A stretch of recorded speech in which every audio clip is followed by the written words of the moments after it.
आज की ये दोनों कहानियां अलग अलग लोगों की हैं, लेकिन डर दोनों में एक जैसा है।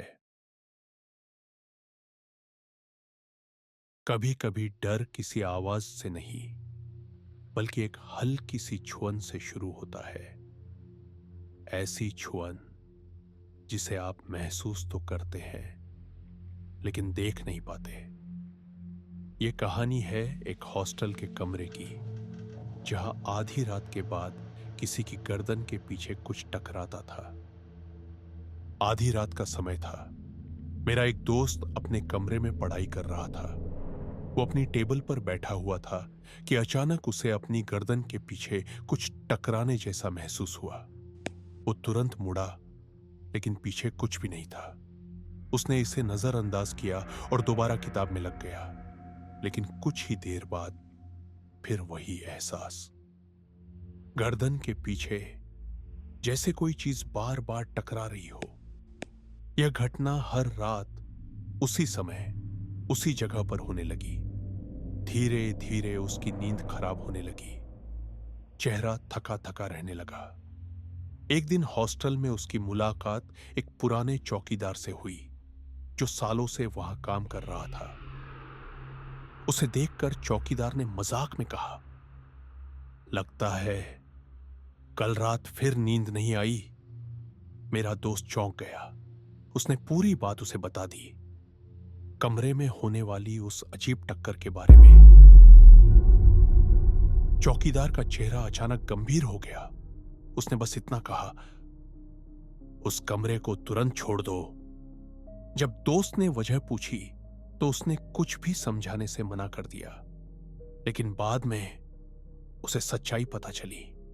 सालों पहले उसी कमरे में आधी रात के बाद एक लड़की ने फांसी लगा ली थी।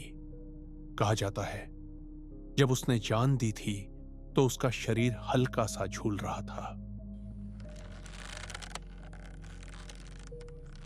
और जो टकराव मेरा दोस्त महसूस करता था, वो शायद उस लड़की के पैरों का उसकी गर्दन से टकराना था। अगले ही दिन मेरा दोस्त वो कमरा छोड़कर चला गया। लेकिन वो चौकीदार आज भी उसी बिल्डिंग में काम करता है। और कहा जाता है जब भी कोई नया स्टूडेंट उस कमरे में देर रात पढ़ाई करता है, तो आधी रात के बाद वो बस इतना पूछता है, क्या तुम्हें भी गर्दन के पीछे कुछ महसूस हुआ?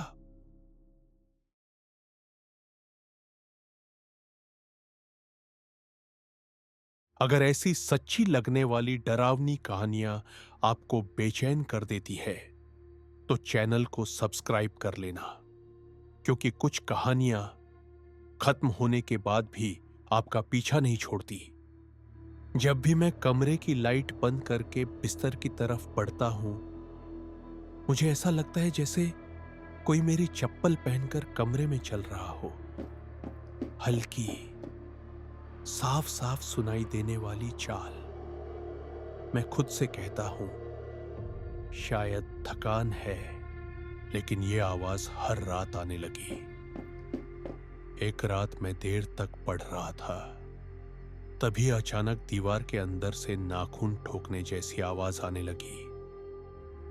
टिक टिक टिक। आवाज छत से आ रही थी। मुझे लगा शायद छत पर कोई काम चल रहा होगा, मजदूर होंगे। लेकिन धीरे धीरे आवाज और तेज होती गई। मेरा पढ़ना मुश्किल हो गया। आखिरकार मैं कुर्सी से उठा और छत पर गया, ये कहने के लिए कि कृपया आवाज कम रखिए। लेकिन वहां कोई नहीं था। छत पूरी तरह खाली थी। शायद काम करने वाले जा चुके थे। मैं वापस कमरे में आया, कुर्सी पर बैठा, किताब खोली, और तभी वही आवाज फिर से शुरू हो गई। इस बार छत से नहीं, बल्कि मेरे कमरे के अंदर से।